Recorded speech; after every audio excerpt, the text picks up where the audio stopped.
What's good, everybody? I know it's been a while, but I'm back and I try to do this more consistency. I try to do this more consistently. Okay, so bear with me as I'm trying to kind of revitalize the channel and find a way that I want to go. So today is going to be a simple video, a talking head video. So if you want to tune in, feel free to do so. But today we're going to talk about how did I end up in Vietnam? Out of all the places on earth, how did I end up here? Before, to give you guys some back context, I lived in China for 7 years. I lived in South Korea for about 7 years. I am from US, but I was adopted. And I always had this passion, I suppose if you want to call it that, embedded in me with the rest of the world. I kind of have a similar story as to one of my friends. And that's why we get along so well. It's very like relatable, and we experienced a lot of the same things growing up. And we both grew up in the same type of like a time frame around the 80s. You know what I mean? And very interestingly, had a very similar life in some aspects. So when I was young, I was very fascinated with history and learning about the past and how people lived, cultures, like very infatuated with these type of things. And like I said, my story is quite similar to one of my friends who is a YouTuber, by the way. I will link his channel in the description. Feel free to check him out. His channel is growing. But when I was adopted, I remember my adoptive father. He was a huge reader. In particular, he loved Tom Clancy's books, but he pretty much read anything that he could get his hands on. And like I said, when I was growing up and living with him, they had like a bunch of dictionaries and almanacs and encyclopedias. That's what it was, with like a bunch of pictures. And I always I wouldn't say I necessarily read. I read some things that like grabbed my interest or whatever, but I was always like skimming through those things, and always had this like a passion for travel, exploration, and things like that. And at that time, obviously I was young, so it was like suppressed a bit, and I didn't really know too much, but I just knew like the world is bigger than where we are or where I am at that time. So let's fast forward a little bit. I don't want to make this like too long. You know what I mean? I know people have short attention span these days, but for those of you who stick around, trust me, it is a pretty interesting story. Not to toot my own horn, but let's fast forward a little bit. Things actually fell apart with the adoptive family, and I ended up getting put in a group home where I lived from when I was about 13, 14 till I was like 18 years old. And 18 years old, I joined the military, and the military ended up sending me to South Korea. And man, I absolutely like fell in love with the place, the people, the culture, the food. I got to see some some wild stuff in South Korea as well. That's when I was young, dumb, and was getting into trouble in the military and outside of the military. I can share my story, okay? Korean prison. If you guys want me to share this story, I'm telling you, it's a surreal experience, but I'll be 100% honest with you. I have nothing to hide. You know what I mean? I've experienced it. It was crazy. But anyway, that could be for another video. But so yeah, I ended up coming to Korea in around 2007, about that time frame. Just graduated boot camp. I didn't even go home, to see friends and family, whatever. I didn't even really have a home to go to. I was pretty much like homeless, living with some friends that sometimes let me stay at the house and sometimes they didn't let me stay. So yeah, that went on for a bit before I joined the military. The military ended up sending me to South Korea, and like as soon as I stepped off the airplane, I can't explain the feeling. It just felt like I was at home. There was like this comforting feeling that I cannot explain. So anyway, I was in South Korea for about 7 years. in the military and then also outside the military as a civilian, and I worked like odd jobs. I did some acting. I was in some Korean dramas, and one of the longest running TV shows in South Korea. That was a adventure as well, and also worked in a rice field because in Korea they have like a temp office where you go and they'll give you a different job every day. So one day it could be construction, next day you're slaving away in a rice field, and that's like that was also a crazy experience as well. So anyway, ended up leaving Korea, going back to the States, and I bounced around. I think when I went back to the States, I went to San Antonio. From San Antonio, I ended up going to Las Vegas.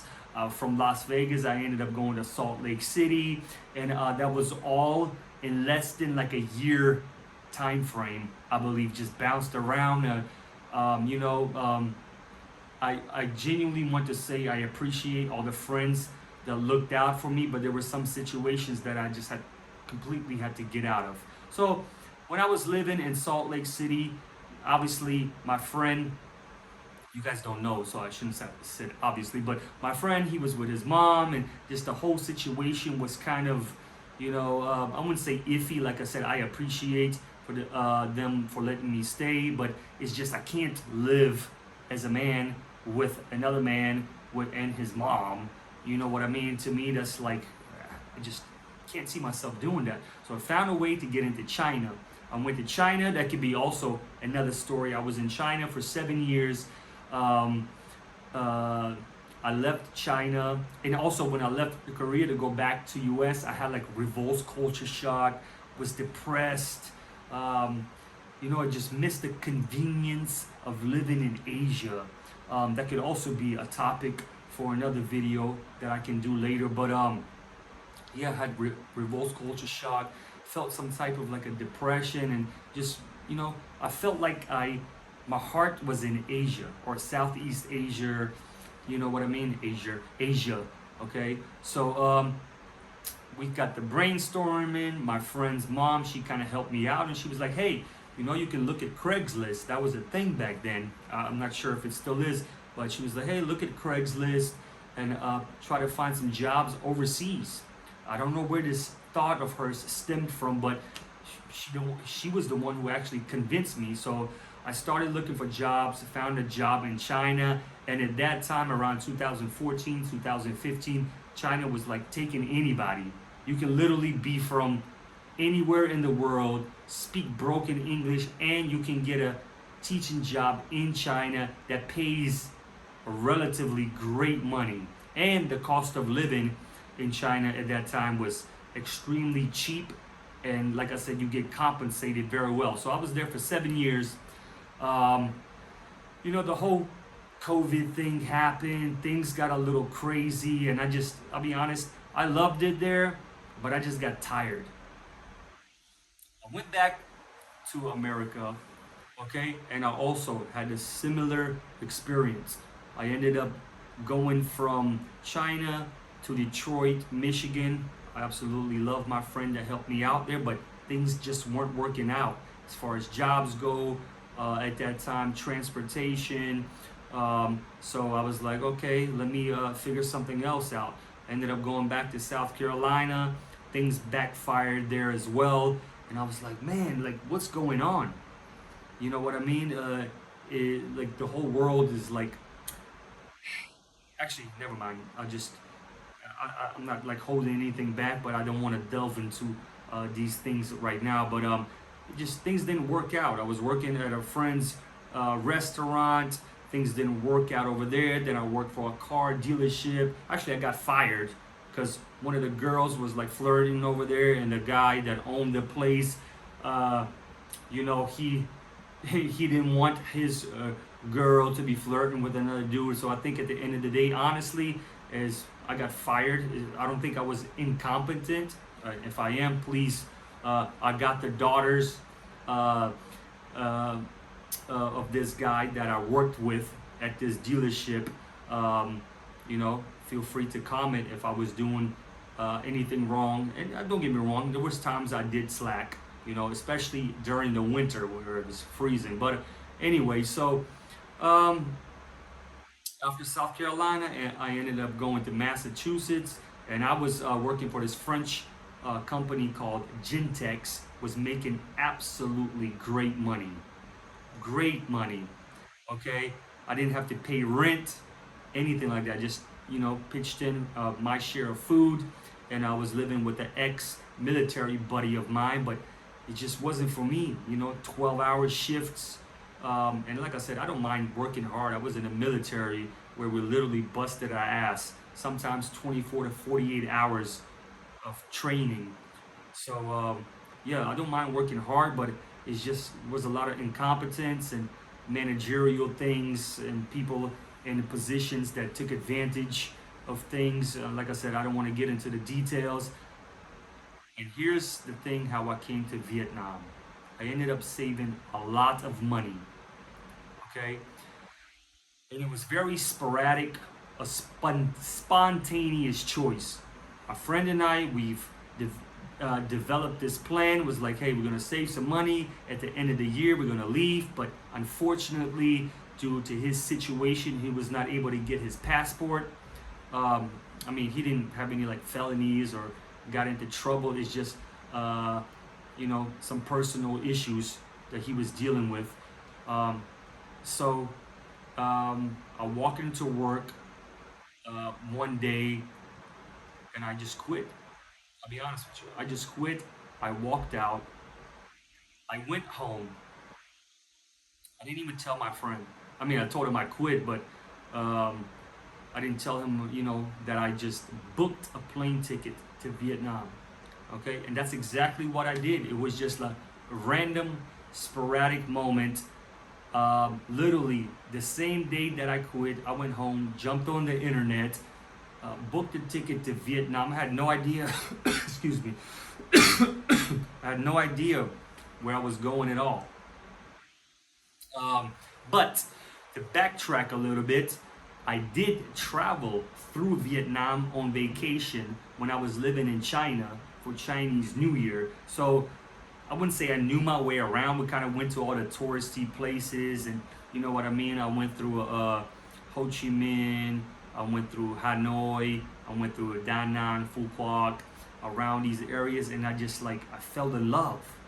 You know what I mean? I genuinely fell in love, and I was with a girlfriend of mine at that time. So we traveled all through Vietnam for about a month, and man, that was a surreal experience. Like I loved it. I genuinely like fell in love with it, and I decided when I quit my job, to fast forward at this point of the story, I was like, man, I felt like I just, I don't know, I felt like I belong here. Okay, that was in the back of my mind, like when I quit my job, as to like where I could go. So anyway, booked a ticket, landed at the airport, and I was like, hey, take me to District 1. I just knew it was like a popular district. I had booked a hostel over there, like a little private room hostel, and I was literally there, like smack dead in the middle of like little Japantown that they have over here. I was going out to eat every night, sushi, tempura, you know, Japanese curry, and you know, the local Vietnamese food. And I was like, yeah, man, this is cool. And I started doing that, and then the money started like depleting, you know. And actually, I spent a lot of money, like the first 2 weeks there, you know, and just happened to be walking to the bank one day to withdraw some money. Seen some American dude, and I was like, "Hey, man, what are you doing over here?" And he was like, "Yeah, I'm teaching English at this place, and you know, so on and so forth." And I was like, "Hey, man, I'm here.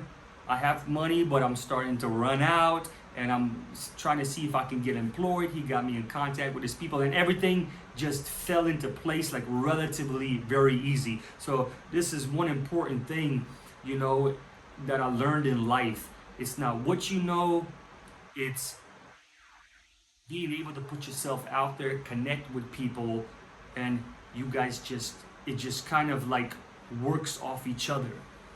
You know what I mean? This is how you get to places, and that's something honestly I've been lacking lately. I've been here for 3 years, and I'll be honest, I haven't really accomplished anything that I wanted to accomplish over here due to the fact that I became kind of a recluse, I suppose. But yeah, guys, like I said, I've been here for 3 years. I've been working for the same company, and this is not to get like sympathy or anything, but like I feel like I'm a little burned out, and I want a change of a pace or routine.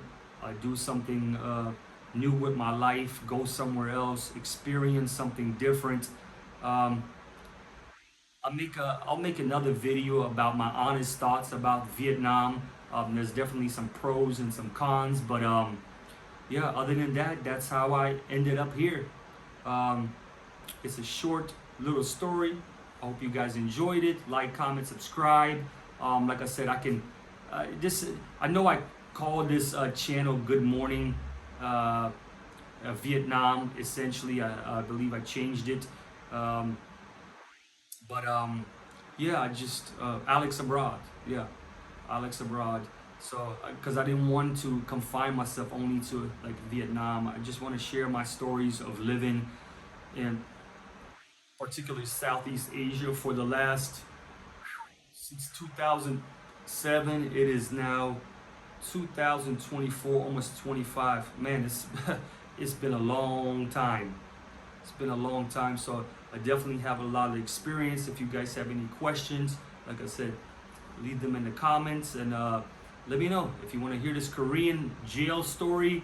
I'll be more than happy to share it with you all. Like I said, it's it's definitely interesting.